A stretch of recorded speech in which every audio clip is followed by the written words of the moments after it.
그러면 우리가 네. 이걸 비상한 관심으로 봤었어야 되는데 그때 그냥 넘어갔다. 그리고 윤 대통령은 그걸 봤다. 그러고 나서 이제 3.1절 기념사까지 이어진 거예요. 네. 이제는 야, 일본이 저렇게 하는데 우린 뭐 하고 있냐? 우리는 뭐 하고 있어? 빨리 우리도 들어가야지. 네. 이러는데 굉장히 조급증에 이제 휩싸이게 아. 되는데 이때가 이제 윤 대통령이 이제 그 주술에 휩싸이는 이제 국면이 시작된 거예요. 주술이요? 주술. 주술? 어. 그 술주자는 아니죠. 그냥 주술. 둘 다 돼. 둘 다 되죠. 그러는데 예, 예. 이게 술 마시면 주술에 더 잘 빠지거든. 그러는데 예. 자 이때 무슨 주술이냐면은 네. 이게 그 저기 한미일 안보 협력에 대해서 모든 걸 다 내팽개치고 국가의 자존과 정체성까지 희생시키면서 이거 해야 돼. 이렇게 간 거는 이제 급하다는 얘긴데. 급하다. 그거는 이렇게 되는 겁니다. 네. 그 미중 충돌이 임박했다. 미중 충돌이 임박했다. 예. 그래서 일본이 저렇게 이제 본격적인 채비에 나선 거다. 그리고 2021년 9월에 필립 데이비슨이라는 전 인도 태평양 사령관이 네. 미 의회에서 중요한 증언을 해. 뭐라고 돼 있냐면 앞으로 그 6년 이내 그러니까 2027년까지 네. 중국이 대만을 침공할 가능성이 높다. 아주 시기까지 딱 못 박아 아예. 그런데 2027년 침공설이에요. 그 네. 이내 침공설이라고. 그 이내에 침공할 거다. 중국이 대만을. 네. 그랬는데 이게 주술과 같은 마력을 발휘해. 그러니까 2027년이란 건 뭐예요? 윤석열 대통령 임기 마지막 해요. 그렇네요. 그러니까 내 임기 중에 뭐 전쟁이 난다고? 음. 그러면 중국이 대만을 그때까지 어떤 식으로든 침공해서 이제 충돌이 벌어지면 네. 북한이 가만히 있겠냐는 거예요. 북한이 북한 당연히 영향을 받아 도발을 할 거다. 네. 그러니까 이게 임박했다는 사람. 아. 이게 이제 최근까지 그 필립 데이비슨 사령관의 증언이래 지금까지 매일 미국의 싱크탱크 또 출판 네. 뭐 각종 언론 기사 공청회에서 매일 쏟아지는 말이야 지금. 거의 뭐 이런 소식이 계속 들리는 거예요. 미국에서는 중국과의 충돌, 그러니까 중국이 대만을 침공하면 당연히 이제 미국도 끌려 들어가긴 상황이 되니까 그걸 좀 준비해야 된다. 준비를 할 수밖에 없다. 이런 여론이 만들어질 수밖에 없겠네요. 근데 네. 중국이 이렇게 몇 년 안에 대만을 침공하고 남중국해에서 팽창 정책을 이제 공격적으로 구사한다는 데는 어떤 근거가 있어. 이걸 뭐 여러 가지 어떤 구체적인 거 내가 다 빼고 네. 핵심을 요약해 드리면 이거예요. 지금까지 중국은 신흥 강국으로서 미국에 도전해 왔다. 그런데 최근에 그 정점을 지나고 있다는 거예요. 그러니까 지금 중국의 내부적인 위기라는 건 이제 권위주의로 회귀, 네. 이제 좌편향적인 그 정치 리더십이 이제 강화됐다는 거. 이게 이제 좌편향적인 그 저 권위주의 회귀고, 두 번째가 인구 재앙. 중국의 인구 그 구조의 왜곡이 지금 심각하단 말이야. 저출생으로 인해 가지고 노령 인구 위주로 되니까 성장 동력 고갈. 세 번째는 자원 고갈. 자원 고갈. 지금 중국의 지하수의 80%를 못 먹어. 오염돼서요.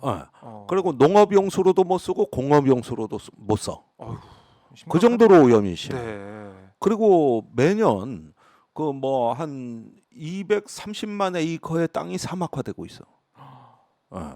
그다음에 에너지 최대 수입국이야. 네. 이러면서 자급자족하던 경제에 위기가 왔다는 거. 이거. 네. 이것도 있고. 그다음에 이제 저기 미국으로부터의 봉쇄와 압박.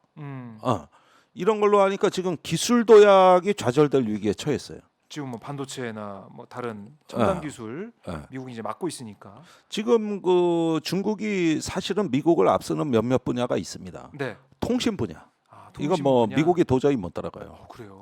화웨이 장비가 워낙 좋으니까. 그리고 5G도 훨씬 앞서가고 있어요. 네. 통신 인프라도 미국보다 뛰어나고.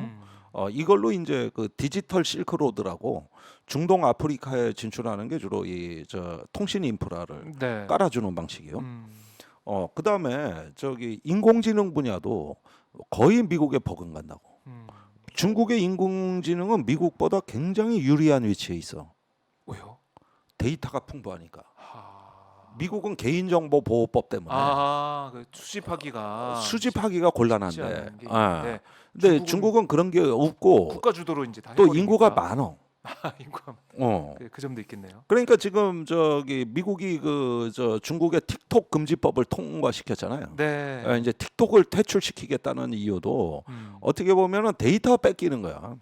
틱톡을 통해 가지고 정보가 흘러 들어간다고 보는 거죠. 네.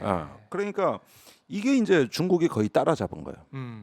오히려 아. 앞서가기도 하는 거고. 위기감이 있을 수밖에 없겠네요. 미국 입장에서도. 그다음에 미국은 우주 정거장이 없어. 예. 근데 중국 있어. 있나요? 텐궁이라고 지금 조립 단계예요. 조립 단계. 그다음에 달 뒤편에 미국보다 먼저 간 게 누구요? 중국이죠. 중국의 로켓이 달 뒤에 가서 착륙했는데 네. 그거를 지구에서 관제를 했다는데 충격을 받은 거예요. 음. 달 궤도에 위성을 띄운 거지. 그 위성이 달 뒤편의 로켓을 컨트롤해주는 지구의 지령을 받아서. 이것 때문에 트럼프가 놀래서 2019년에 우주군을 창설한 겁니다. 야, 중국한테 밀리고 있잖아 지금. 이런 거. 네. 그러니까 난리가 난 거야. 그러니까 이런 걸 일거에다 견제하는 방법은 하나밖에 없어. 네. 반도체 봉쇄, 디지털 봉쇄.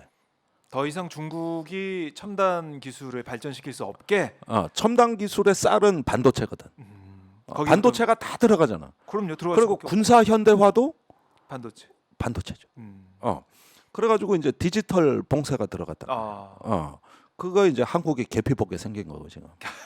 우리가 지금 개피볶게 생긴 거고. 그러니까요. 어떻게 할지 모르겠습니다. 이래고 하면서 미국에서 거의 중국이 이제 그런데 아까 말씀드린 자원 고갈, 네. 인구 제한, 그다음에 지정학적인 압박 이게 들어가는데 이제 시진핑이 중국 국민들에게 약속했던 2047년 공산당 100주년 되는 해에 네. 세계 인류 국가가 되겠다고 약속을 했는데 그 쭉쭉 올라가야 되는데 이런 발전의 호기에 정점을 지나서 이제 쇠락하게 생긴 거예요.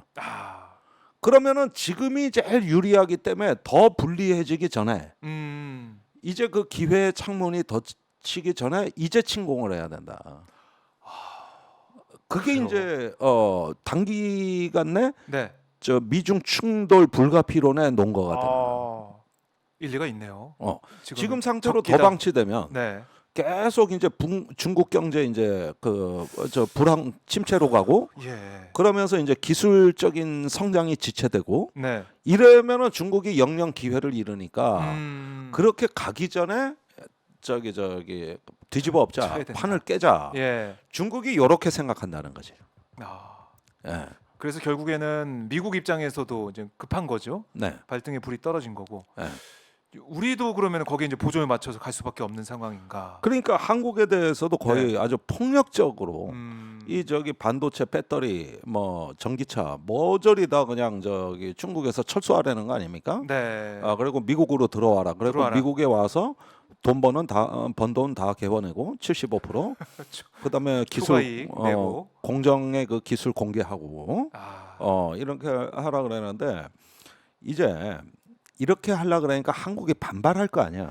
그렇죠. 그러니까 이걸 뒤집어 엎는 게 충돌 불가피론, 전쟁 불가피론, 네. 임박한 파국 이런 주술을 뿌려대야 되는 거지.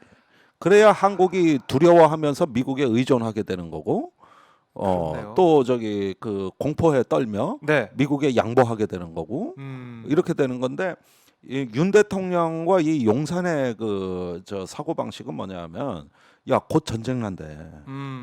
지금 내 임기가 가장 위험하대. 그러는데 이왕 전쟁이 나가면 네. 어차피 망할 중국이나 러시아 편에 붙지 말고 미국이나 일본 편에 서서 네. 이기는 쪽에 줄 서자. 더 늦기 전에 뭘 우물쭈물하냐. 이게 지금 일본에 대한 굴욕적 외교와 네. 반도체 전기차에 찍소리도 못하는 배경이에요. 그럼 결국에는 이 전쟁의 위협 여기에 대해서 우리가 제대로 대응하는 길, 이건 한미일 안보 협력 강화하는 길이고, 그러기 위해서는 일본과 지금 뭐 좋지 않은 부분을 풀어서 미국도 기분 좋게 하고 일본도 기분 좋게 해서 한미일 협력 관계로 나가야 된다, 이런 생각을 한다는 거네요. 윤 대통령이. 그러니까 이번에 얘기하는 한미일 안보 협력은 일종의 주술과 같은 거예요. 이 한미일 안보 협력이라는 거는 말입니다. 네. 하나의 어떤 동북아의 집단 안보, 한미일 집단 안보를 지향한다 그러는데 예. 이 집단 안보가 성립하려면 공동의 적이 있어야 되고, 그렇죠. 그다음에 대응할 수 있는 공동의 방법으로. 이익이 있어야 되고, 이익이 있어야 되죠. 그다음에 군사력이 여기에 기여한다는 확신이 있어야 되는 거예요. 이게 한미일 준동맹 집단 안보로 가는 길이거든. 네. 근데 이게 충족되고 있는 거예요. 여기에 윤석열이 딱 걸려든 거지. 저기 중국이나 북한이 사고 친다. 네. 그래서 왜 정재호 주중 대사가 저기 작년에인가 올해 초인가 왜 중국에 있는 한국 기업들 불러 모아서 그랬잖아요. 앞으로 중국에 대한 재투자는 지정학적 변수를 고려하시라. 이 얘기 무서운 얘기야. 지정학적 변수는 미중 충돌 얘기하는 거란 말이요. 그렇네요. 그러니까 투자하지 말란 소리요.